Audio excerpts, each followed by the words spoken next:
Hello mga kapatid, God bless, good morning. Kamusta na kayo? Salamat sa Lord na ito, buhay pa din tayo. Isang himala sa bawat araw ay nagigising tayo na buhay pa. Oo nga, nagising nga, di buhay pa ngayon. Thank you Father God in heaven, thank you Jesus, thank you Holy Spirit. Mga kapatid, kamusta na kayo? Salamat sa Panginoon na ito nga, sa kabila ng mga naranasan natin, natili pa rin tayong matatag at patuloy na magpalakasan tayo sa isa't isa, yung ating mga pamilya ay kasama natin sa bahay. Salamat sa Lord na yung iba nga ay hindi kasama yung pamilya nila. Nakasuong sila doon sa panganib. Kaya mapalad pa rin tayo na nasa bahay mga kapatid. Kaya ang may tulong natin ay ipanalangin at panalangin sila at huwag tayong magreklamo. At napakabuti ng Lord sa ating buhay. Yung iba ay gustong mayakap yung anak ay hindi mayayakap dahil nga iniingatan na huwag nga mahawa. Praise God. At ito nga, patuloy tayong pinapalakas ng Lord sa ating pang-araw-araw na buhay. Kung kulang man tayo sa pagkain o kulang ang ating makinakain, mahalaga tayo buhay pa.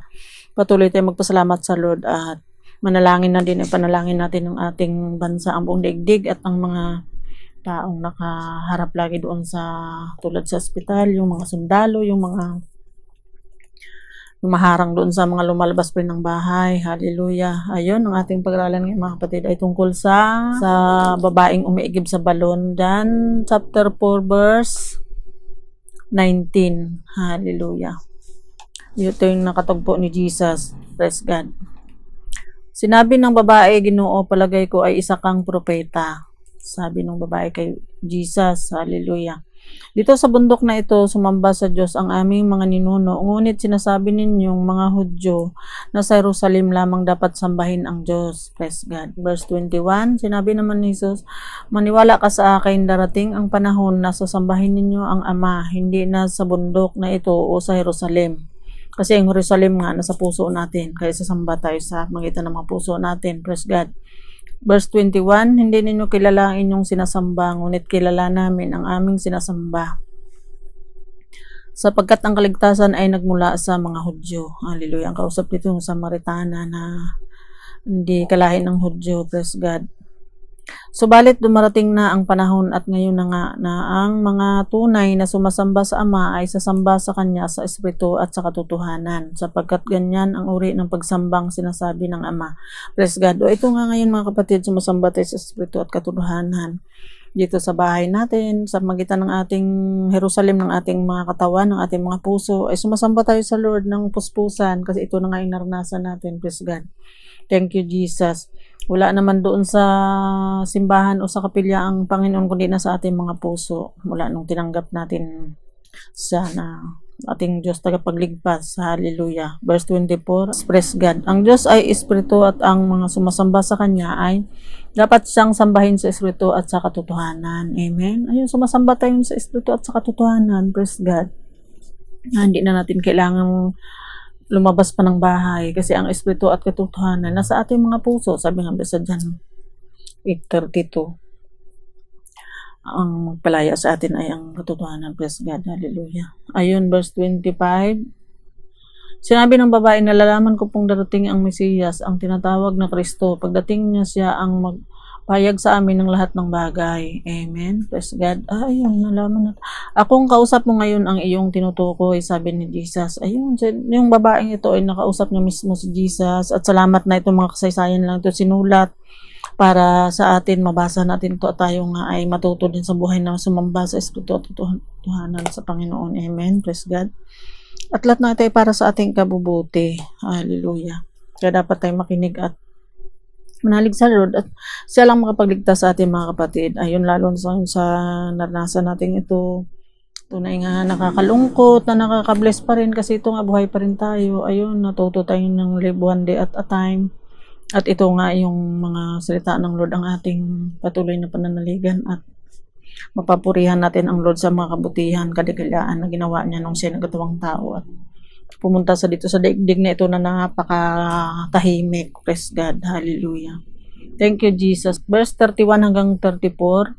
Samantala, makailang ulit na sinabi ng mga alagad kay Jesus, Rabbi, kumain na kayo. Ayun, kasi noong mga panahon yun, ay may mga kasama siyang alagad. Ngayon tayo bilang alagad ng Panginoon, ay ito yung ating pagkain araw-araw. Ito yung mga puspos na mabusog tayo sa spiritual. Praise God. At makontento tayo sa buhay sa panahong ito. Kung ano man yung mayroon tayong pagkain, ayun ang kainin na ito. Huwag tayo magreklamo. Kasi mabuti nga tayo nasa bahay lang. Yung ibang nga ay nasa karsada, nasa ospital, nasuong nila yung mga hindi malaman kung sila ba ay mahawa o ano. Kaya magsalamat tayo na ito tayo. Huwag tayo magsabi ng mainip at nakayaan mo sa Panginoon. Praise God. Hallelujah. On verse 31 hanggang 34, Rabay, kumain na kayo, sabi ng Panginoon. Ngunit sumagot siya, ako ay may pagkain hindi ninyo nalalaman. Ayun, ito yung pagkain ng Panginoon. Ito pa rin yung pagkain natin na kung kulang mo tayo sa pagkain physical, spiritual, ay maging matatag tayo spiritual at yung physical nating katawan patatagin din ng pagkain natin na ito sa football dasol. Amen. Praise God. 33. Kaya't nagtatungan ang mga alagad, may nagdala kaya sa kanya ng pagkain. 34, sinabi sa kanila ni Jesus, ang pagkain ko ay ang tuparin ang kalooban ng nagsugo sa akin at tapusin ang ipinagawa niya sa akin. Praise the Lord naman na itong mga ginawa ng Panginoon nung siya nagkatawang tao bumaba dito sa daigdig na ito ay pinabalikan natin ngayon at may natutunan tayo na kung tutusin yung ating mga pagtitiis ngayon ay wala pa ito sa kalingkingan ng tiniis ng Panginoon na siya ay anak ng Diyos makapangyarihan. Isipin mo yun. Bumaba dito sa daigdig at binusabos ng mga taong kalahi natin para tayo turuan kung paano tayo mamuhay. Maligtas tayo kung tayo sasamba sa Espiritu at totohanan. Hallelujah. Kaya salamat sa Panginoon na ito.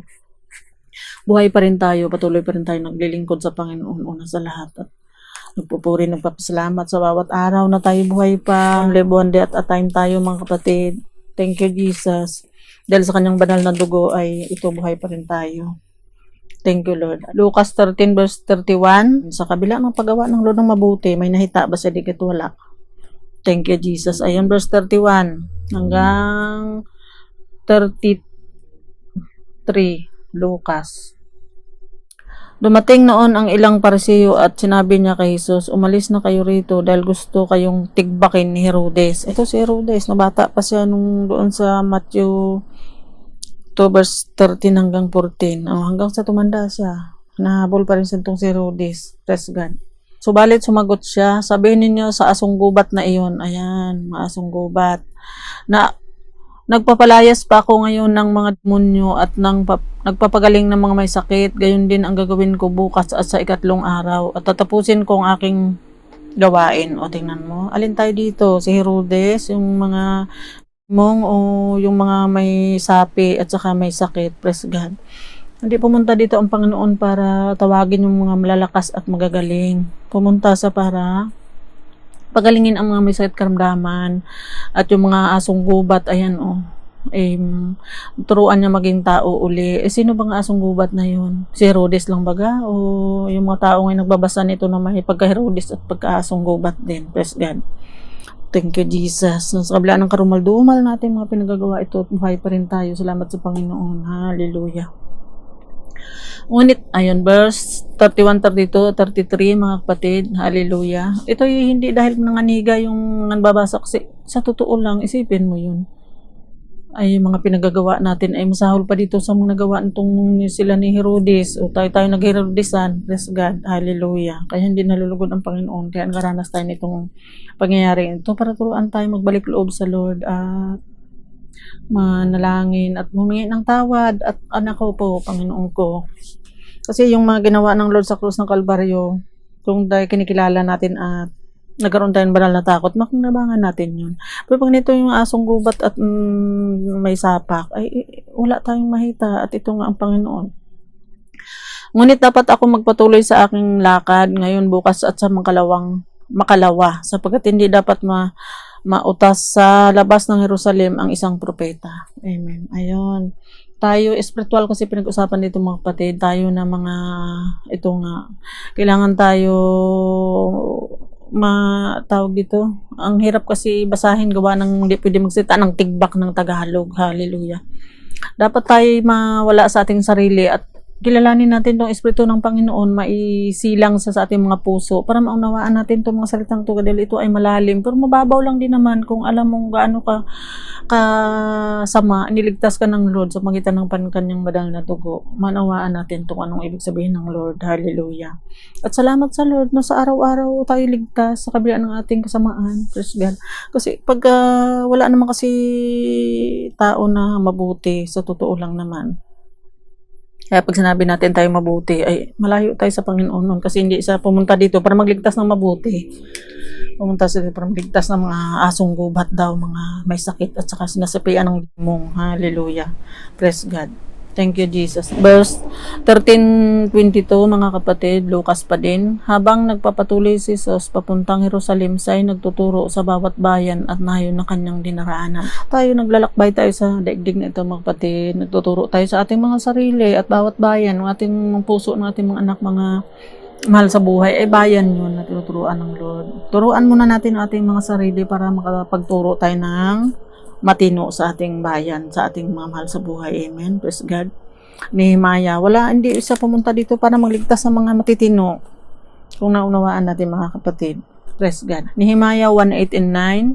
Sinabi niyo kay Moses, kung kayong mga Israelita ay tumalikod sa akin, ikakalat ko kayo sa iba't ibang mga bansa. Subalit kung manumbalik kayo at tumupad sa aking mga utos, mapadpad man kayo sa pinakamalayong lugar, titipunin ko kayong muli sa lupaing aking pinili upang sambahin ako roon. Amen. Ayun, sasambahin natin lupain yung ating mga puso. O tinipon tayo ngayon, sama-sama tayo sa loob ng bahay. Sasambahin natin siya sa Espiritu at katotohanan. Sa Jerusalem na ating mga katawan, na tinawag na Jerusalem ng Panginoon. Hallelujah. Praise God. Iligtas na tayo at sambahin na natin siya sa binili niya roon ng ating mga puso na tinawag ng lupain. Amen. Tinawag niya Jerusalem. Yung sa Isaiah 49 verse 16, sabi, Jerusalem, hindi kita makalimutan sapagkat ang pangalan nakaukit sa aking mga palad. Amen. Mga palad ng Lord na napako sa cross, ayun, nakaukit yung mga pangalan natin kung tayo ay magbalik loob sa Kanya. Ito nga, mga kapatid, yung pag-aaral natin. Ito ay para tayo magbalik loob sa Lord, at sa totoo lamang naman, sa kabila ng ating mga kasamaan, ayun, mahabagin pa rin ang Lord, buhay pa din tayo. Praise God. Hallelujah. Isaiah 52 verse 10, sa lahat ng bansa makikita ng mga nilalang ang kamay ni Yahweh na tanda ng kalakasan at ang pagligtas ng ating Diyos tiyak na mahahayag. Ayan, maliligtas ang pagliligtas ng Diyos sa atin. Kung tayo ay magbalik loob at makinig at sumunod na din, hindi yung mas marunong tayo sa Diyos, aminin man natin o hindi, mga kapatid. Naku po, Panginoon ko. Napakabuti ng Lord, say mahabag daw siya sa nais niyang kahabagan. Ayun, kung mahabagin tayo, kahabagan tayo ng Lord. Pero pag tayo sakim at makasarili, sarili natin, naisip natin, paano tayo kahabagan ng Lord? Verse 13, sinabi ni Yahweh, ang lingkod ko ay magtagumpay sa kanyang gawain, mababantog siya at dakilain. Ang tagumpay si Jesus, ayun, sa pinagsimulan natin. John 4:20-31 hanggang 34. Hindi sa tumigil sa paggawa, makalawa daw at mangatlong araw ayun gagawin niya. Praise God. Ayun, tayo na masasama. Siya yung nagtagumpay. Ngayon, kung kilalanin natin yun at yung palagahan natin yun, magbalik loob tayo at dakilain natin, saksi dakila naman talaga siya. Sinabi niya, ang lingkod ko ay magtagumpay sa kanyang gawain, mababantog sa at dakilain. Ayun, dinakila ba natin yung ginawa ng Lord na pagligtas sa atin, mga kapatid. Praise God. Ito ngayon yung nangyari sa atin, naranas tayo ng Lord nito kasi nga marahil nakalimutan na natin siyang dakilain kasi mas dakila pa tayo ang tingin natin sa sarili natin. Praise God. Kaya ito na ngayon ang naranasan natin. Huwag tayo magtaka. Praise the Lord. At huwag na tayo manisi dahil nga ay sabi nga niya para magsisi daw yung mga asong gubat. Sino yung asong gubat na iyon? Isaiah 55 verse 6 hanggang 9. Hanapin mo si Yahweh habang siya'y matatagpuan. Manalangin ka sa Kanya habang siya'y malapit pa. Ayan, habang tayo hindi pa dinaluhong nitong kung ano man tong ating naranasan, ay manalangin na tayo. At kung tayo naman nakaluwag, ay manalangin pa din. Praise God. Huwag tayong pahiwalay kahit sandali. Dapat ng talikuran ang magawain ng taong masama. Amen. At dapat magbago ng pag-iisip ang mga taong liko. Ayan. Mga taong liko daw. Sinabi bang mga taong pusa ang liko? Tao nga ang laging gustong parusahan ng Lord. Praise God. Hallelujah. Siya ay dapat manumbalik at lumapit kay Yahweh upang kahabagan at mula sa Diyos makakamit nila ang kapatawaran. Amen? Hallelujah. Sana ranasan natin mga kapatid, ay iba ay away pang away, nasa ano pa. Kaya hindi talaga natutuwa ang Lord, nakakalungkot kasi kung mayroon 10 matitino doon sa Sodoma at Gomora, marahil ay may 10 kasi ay kaya doon marahil nakatingin ang Lord saka doon sa ginawa ng kanyang anak. Kaya ito, niligtas pa rin tayo sa bawat araw. Praise God. Verse 8 and 9. Ang sabi ni Yahweh, ang aking kaisipan, hindi ninyo kaisipan, ang inyong kaparaanan, hindi ko kaparaanan. Hallelujah. Ang dami nating kaparaanan ng mga pinagagawa na hindi naman abot ng isip natin yung ano ng Lord. Sa kanya nga dati tayo magtiwala. Praise God. Kung paano ang langit ay mas mataas kaysa lupa, ang aking kaparaanan ay higit kaysa inyong kaparaanan, at ang aking kaisipan ay hindi maabot ng inyong kaisipan. Amen. Praise God. Hindi ka maabot ng kaisipan natin yung kaisipan ng Panginoon. Ang gagawin nga lang natin ay tayo sumunod. Praise God. Hallelujah. Pero minsan di natin nakasunod. Ang gusto pa nga natin pasunurin ang Panginoon pa sa atin. Praise God. Deuteronomy 29:29, may mga bagay na sadyang inilihim ng Diyos nating si Yahweh. Ngunit inihayag ang kautosang ito upang sundin natin at ng ating mga anak magpakailanman. Nakasunod ba tayo? Yun ang tanong natin sa ating mga sarili. Para tayo ay makaligtas dito sa bilubyo na naranasan natin mga kapatid. Praise God. Hindi ba itong mga naranasan natin mga kapatid? Hindi pa natin. Ang Lord lang ang nakakaalam kung hanggang kailan ito matapos. Kaya tayo magbalik loob na. At kung matapos man yung ating mga buhay bukas, makalawa o kailan, o at least punta tayo sa Ama. Hindi tayo mapunta sa kanal. Ayun lamang yung mga kapatid. Praise the Lord. Kasi sabi nga, live one day at a time daw eh. Lagi daw maging handa.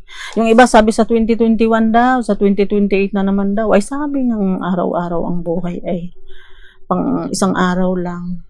Praise God. Dito tayo magtatapos mga kapatid. Isaiah 57 verse 19.